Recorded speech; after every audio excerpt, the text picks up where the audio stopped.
சரி ஓவர்சீஸில் எப்படின்னா ஓவர்சீஸ் தாங்க இந்த படத்துக்கு வந்து எப்போவுமே ஓவர்சீஸோட கிங்கு அப்படின்னு சொல்லக்கூடிய விஜய் அஜித் எல்லாம் தாண்டி இன்னைக்கு கூலி அது ஒரு ரஜினிகாந்த் வந்து நிற்கிறாரு.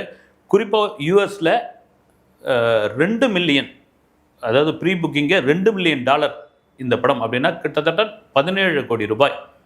அந்த படத்தை யூஎஸில் வாங்கியிருக்கிறவங்க 30 கோடி ரூபாய்க்கு வாங்கியிருக்காங்க. ஒரு ப்ரீ புக்கிங்லேயே கிட்டத்தட்ட 17 கோடி ரூபாய் வந்துருச்சுன்னா அப்போ என்ன ஆகும் பாருங்க. உலகம் முழுக்க இந்த படம் வேற லெவலில் கலெக்ட் பண்ண போகுது. அதுதான் பெரிய எதிர்பார்ப்பு. குறிப்பாக தமிழ்நாட்டில் 1100 ஸ்க்ரீன்ஸ் இருக்குது. அதில் 950 ஸ்க்ரீன்ஸு கூலி தான். மீதி இருக்கிறது வந்து வார் 2 எனக்கு கூட பார்த்திங்கன்னா இந்த தாம்பரத்துலேருந்து செங்கல்பட்டு வரைக்கும் பெரிய தேட்டர் இல்லாத கூடுவாஞ்சேரியில் ஒரு தேட்டர் இருக்கான். அந்த தேட்டருக்காரங்க இந்த டேர்ம்ஸ் அண்ட் கண்டிஷன் பொதுவாக எந்த படம் வந்தாலும் வந்து ஒத்துக்க மாட்டாங்க. அந்த ஒரு சிங்கிள் ஸ்க்ரீன் என்னன்னு தெரியல வந்து நான் ஒத்துக்க மாட்டேங்க அப்படின்னு அதில் மட்டும் வார் 2 போட்டிருக்காங்க.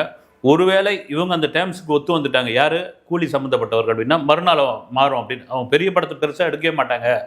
எங்களுக்கான ஆடியன்ஸ் ஒரு பக்கம் இருக்காங்க அப்படின்னு சொல்லிட்டு இருக்கும்போது இதெல்லாம் மீறி இன்னும் ரஜினிகாந்த் அந்த ஆடியோ லான்ச்சில் பேசுறது சன் டிவியில் ஒளிபரப்பாச்சு இல்லைங்களா, அதை இன்னும் எடுத்து கொண்டாடிக்கிட்டு இருக்காங்க.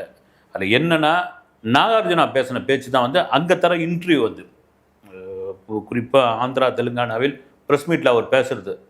ஏன்னா எவ்வளோ காலம் தான் நானும் வந்து நல்லவனாக நடிச்சுக்கிட்டு இருப்பேன், அதுவும் ரொம்ப போர் அடிச்சு போச்சு, அதனால தான் நான் வந்து ஒரு நெகட்டிவ் ரோலில் பண்ணியிருக்கேன். இது நெகட்டிவ் ரோல் மாதிரியே தெரியாது. நீங்கள் படம் பார்க்கும்பொழுது அவ்வளோ பாசிட்டிவாக அவ்வளோ ஸ்பேஸ் கொடுத்துருக்காரு எனக்கு ரஜினிகாந்த்.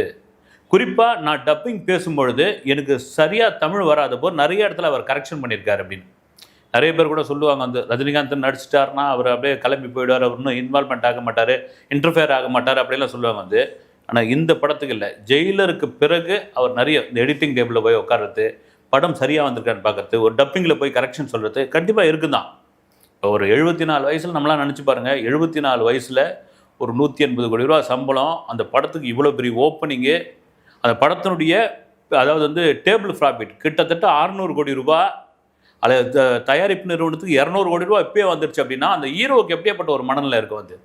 அதான் லோகேஷ் கனகராஜ் கூட இந்த படத்தினுடைய ஃப்ளாஷ்பேக் காட்சி ஒன்று வரும், நீங்கள் கூட அந்த ட்ரெய்லரில் பார்த்துருப்பீங்க. வாயில் பீடியை வச்சுக்கிட்டு அநேகமாக அது வந்து தீ படத்தினுடைய காட்சியாக தான் இருக்கும்.